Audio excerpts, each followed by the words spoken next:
আসসালামু আলাইকুম সবাইকে। কেমন আছেন? আশা করি সবাই অনেক ভালো আছেন। আমিও ভালো আছি আলহামদুলিল্লাহ।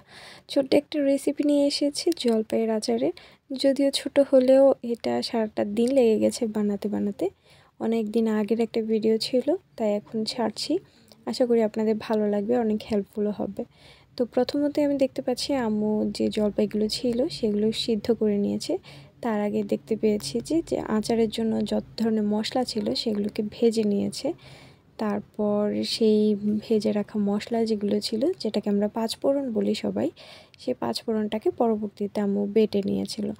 আর যে জলপাইগুলো ছিল সিদ্ধ করা, সেগুলোকে একটু ছেঁকে রাখার জন্য, পানিটা ছেঁকে নেওয়ার জন্য আর কি, সেটাকে উঠিয়ে রাখা হয়েছিল। এখন আম্মু মশলাগুলোকে ভালোভাবে বেটে নিচ্ছে।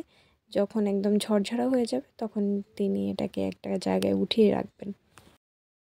পরবর্তীতে দেখতে পাচ্ছি যে আম্মু একটা কড়াইয়ের মধ্যে অনেকগুলো সরিষার তেল দিয়ে দিয়েছে। আসলে আচার যদি বানাতেই হয় সেখানে সরিষার তেল না হলে তো একদমই মজা নেই। সো এই মাস্টার্ড অয়েলটা দেওয়ার পরে আম্মু কিছু মশলা দিল, যেমন এলাচ ছিল, তারপরে দারচিনি ছিল, সেগুলো দিয়ে একটু ভালো করে গরম করে নিল।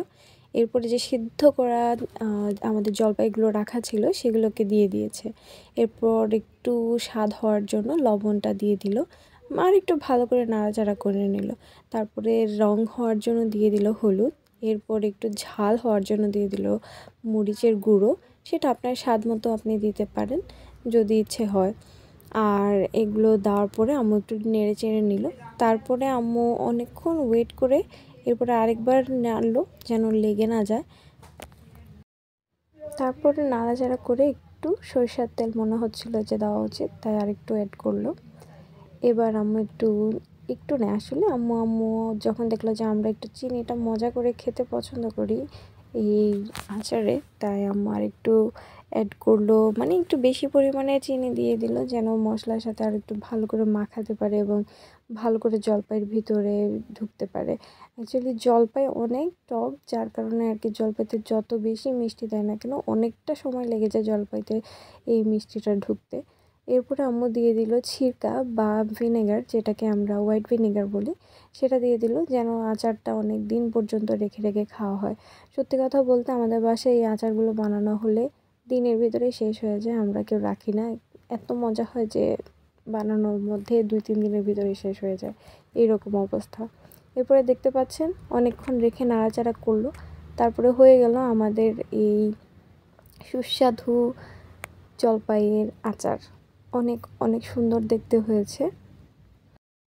এরপরে হলো রোদে শুকানোর পালা। এটা আমার সবচেয়ে ধৈর্যের একটা জিনিস মনে হয়, যে কখন মিষ্টিটা ঢুকবে, কখন রোদে শুকিয়ে মিষ্টিটা ঢুকবে জলপাইয়ের মধ্যে এবং আমরা পরবর্তীতে এটা নিয়ে খেতে পারবো। তো যখনই দেখলাম যে রোদটা ভালোভাবে উঠেছে, তো দৌড়ে নিয়ে গেলাম রোদে শুকানোর জন্য। আপনারা দেখতে পাচ্ছেন রোদটা আসলে অনেক ঝলমলে হয়েছে। আর উপরে ঢাকনাটা দিয়ে রাখলাম যেন উল্টোপাল্টা কিছু এসে না পড়ে। তো প্রায় সকালের দিকে যখন আমরা এটাকে রোদে দিয়েছি, এখন আম্মু এটা বাটিতে নিচ্ছে, তখন অলমোস্ট 3:30টার মতো বাজে। তো আপনি দেখতে পাচ্ছেন কালারটা যেমন সুন্দর এসেছে, খেতে আরও সুস্বাদু হয়েছে। আসলে আম্মুরা যখন কোনো কিছু বানায় এটা কখনোই মানে ফেলে দেওয়ার মতো হয় না, এটা সবসময় মজার হয়। আর এই যে আম্মু একটা ছোট বয়মে তুলে নিচ্ছে, অ্যাকচুয়ালি এটা ছোট না, অনেকটা বড় একটা বয়ম। এটা ছিল আমাদের কফির যে বয়মগুলো থাকে কাঁচের, সেটাতে।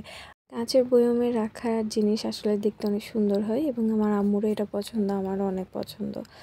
আমাদের আচার বানানো শেষ, স্টোর করাও শেষ। ইনশাআল্লাহ আপনারা এটা বাসায় ট্রাই করবেন, আমাকে অবশ্যই জানাবেন কেমন লেগেছে আপনাদের এই ভিডিওটা। ধন্যবাদ।